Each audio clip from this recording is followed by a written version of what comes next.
श्री जगन्नाथ देव भगवान की जो यात्रा है, आषाढ़ मास शुक्ल पक्ष द्वितीया को रथ यात्रा का यह उत्सव पर्व मनाया जाता है।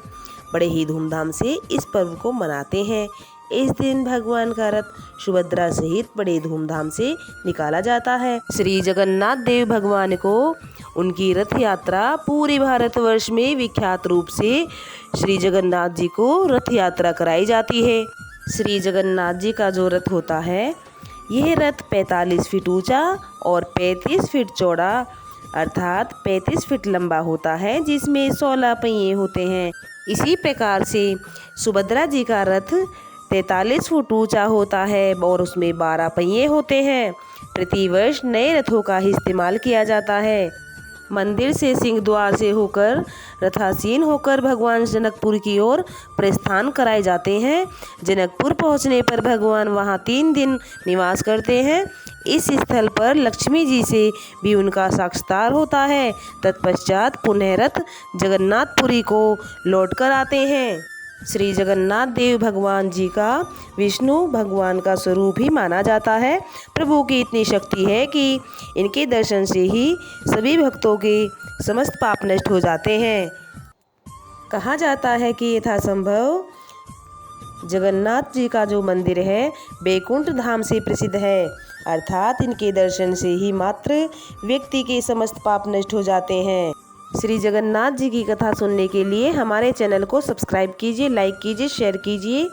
जो भी भक्तजन सच्ची श्रद्धा और निष्ठा के साथ भाव से इस कथा का श्रवण करते हैं, ये कथा बड़ी ही दुर्लभ और सार्थक कथा है। इस कथा का श्रवण अवश्य ही करना चाहिए, अर्थात दूसरों को सुनाना चाहिए। जनकपुरी का एक ऐसा भी रहस्य है कि सीढ़ियों से जुड़ा हुआ है।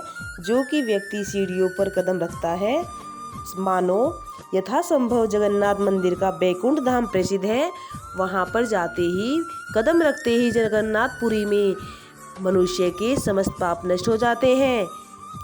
जो कि कहा जाता है कि व्यक्ति की सभी मनोकामनाएं पूर्ण हो जाती हैं। एक बार नारद जी ने श्री कृष्ण जी से कहा कि हे भगवान, आप पृथ्वी लोक पर जाइए और देखिए कैसे आपके भक्तजन आपको पुकारते हैं। श्री कृष्ण भगवान ने मुस्कुराते हुए कहा, यथासंभव से नारद मुनि श्रेष्ठ सत्य वचन कह रहे हो। जो कि भगवान पृथ्वी लोक पर वेश बदल कर आए, अर्थात उन्होंने देखा कि कैसे उनके भक्त पूजा अर्चना कर रहे हैं, किस तरह से सभी भक्त अपने कामों में लगे हुए हैं। फिर इसी तरह से एक बूढ़ी माँ थी, वह प्रतिदिन श्री जगन्नाथ जी की पूजा अर्चना बड़ी श्रद्धा और निष्ठा से प्रत्येक दिन किया करती थी। वह निराहार रहकर ही भगवान की पूजा अर्चना करती थी। इसके बाद एक दिन क्या हुआ कि वह बूढ़ी अम्मा की तबीयत खराब हो गई। अचानक से सुबह बिस्तर से उठ ही नहीं पाई, मानो वो इतनी बीमार हो गई कि बिस्तर से उठ भी नहीं पाई। फिर क्या हुआ कि श्री कृष्ण भगवान जी जगन्नाथ जी प्रभु की कृपा से भगवान के बूढ़ी अम्मा को दर्शन हो गए।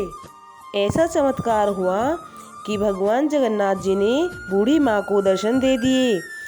फिर क्या था कि बूढ़ी माँ जैसे ही आंखें खोलकर देखती है तो बूढ़ी माँ की आंखों में मानो चमक आ गई। प्रभु ने बूढ़ी माता को कहकर जैसे ही पुकारा, मानो बूढ़ी माँ ने बिस्तर छोड़कर प्रभु के चरणों में आ गिरी। भगवान की लीला अपरंपार है और कहती थी कि हे प्रभु, मुझे कुछ नहीं चाहिए, आपने मुझे दर्शन दे दिए, मुझे सब कुछ मिल गया है। जैसे ही प्रभु ने बूढ़ी माई को आशीर्वाद दिया, बूढ़ी माई तो पहले की भांति अच्छी हो गई और इसी तरह से प्रभु को पूजती रही और उनकी पूजा अर्चना करती रही बड़ी श्रद्धा और निष्ठा के साथ। फिर क्या हुआ कि बूढ़ी माई की इस पूजा भक्ति से भगवान प्रसन्न हो गए और बूढ़ी माता को प्रभु ने वरदान देकर तथास्तु कहकर वहां से अंतर ध्यान हो गए। प्रभु इतने प्रसन्न हुए कि बूढ़ी माई की प्रसन्नता पूर्वक प्रभु ने बूढ़ी माई को सब कुछ दिया, सुख समृद्धि धन धान्य में वैभव, और उसका घर अन्न धन से भंडार से भर दिया। देखिए, प्रभु की सेवा बूढ़ी माई ने इस प्रकार से की। उस बूढ़ी माई ने अपनी पूरे जीवन प्रभु की भक्ति में स्मरण कर दिया। बूढ़ी माई की भक्ति और निष्ठा इतनी सच्ची थी कि प्रभु को आखिरकार दर्शन देने ही पड़े। क्योंकि देखिए, प्रभु तो भाव के भूखे हैं। हमें इस कथा से यह सीख मिलती है कि प्रभु भाव और निष्ठा, प्रेम, याचना देखते हैं। तो देखिए, प्रभु की लीला तो अपरंपार है। प्रभु ये नहीं देखते कि मेरा भक्त रोज नियमित रूप से पूजा अर्चना करते हैं। प्रभु तो सच्ची भक्ति और निष्ठा, आदर सहित प्रेम भावनाएं देखते हैं। प्रभु तो भाव के भूखे हैं। कथा का दूसरा पार्ट शुरू करते हैं। श्री जगन्नाथ जी एक बार भगवान श्री कृष्ण जी अपने कक्ष में सो रहे थे, विश्राम कर रहे थे, अर्थात वे अपनी निंद्रावस्था में भी राधा जी का नाम पुकार रहे थे। अर्थात सभी पटरानियों ने वह सुन लिया। प्रभु की इतनी शक्ति थी कि वे सब कुछ समझ गए और पटरानियां को लगा कि प्रभु सो रहे हैं, परंतु प्रभु तो सोते हुए भी सब कुछ देख रहे हैं। प्रभु सबसे ज्यादा राधा जी का ही नाम स्मरण कर रहे थे। रुक्मणी जी अर्थात अन्य रानियों ने रोहिणी जी से, राधा जी से श्री कृष्ण के प्रेम और अर्थात ब्रज का वर्णन करने की प्रार्थना की कहा, परंतु यह भी कहा कि श्री कृष्ण और बलराम को पता भी ना चले। परंतु ऐसा कैसे हो सकता है? भला श्री कृष्ण जगत के विधाता हैं और उनको पता ना चले? ऐसा तो यथासंभव हो ही नहीं सकता, क्योंकि यथासंभव जगन्नाथ मंदिर का बैकुंठ धाम प्रसिद्ध है। अर्थात इनके दर्शन करने से ही एकमात्र व्यक्ति के समस्त पाप नष्ट हो जाते हैं। जनकपुरी का एक रहस्य ऐसा भी है कि जो व्यक्ति सीढ़ियों पर कदम रखता है और श्री जगन्नाथ जी के मंदिर में जाकर उनके यथासंभव से दर्शन करता है, उसके व्यक्ति के सभी समस्त पाप नष्ट हो जाते हैं और प्रभु की कृपा से वह सब कुछ मिल जाता है जो व्यक्ति पाना चाहता है। उसकी सभी मनोकामनाएं पूर्ण हो जाती हैं। इसके साथ ही माता ने कहा कि नारद जी ने श्री कृष्ण भगवान से कहा कि हे भगवान, आप पृथ्वी लोक पर जाओ और देखिए कैसे भक्त आपकी पूजा अर्चना कर रहे हैं।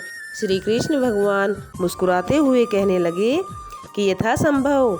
नारद मुनि के ऐसे सत्य वचन सुनकर प्रभु ने पृथ्वी लोक पर जाकर भेष बदलकर भक्तों को दर्शन दिए। श्री जगन्नाथ जी की जो रथ यात्रा आषाढ़ मास शुक्ल पक्ष की द्वितीया में जो निकलती है और यह उत्सव मनाया जाता है, तो भगवान इस समय पृथ्वी लोक पर आकर सभी भक्तों की इच्छाएं, मनोकामनाएं पूर्ण करते हैं।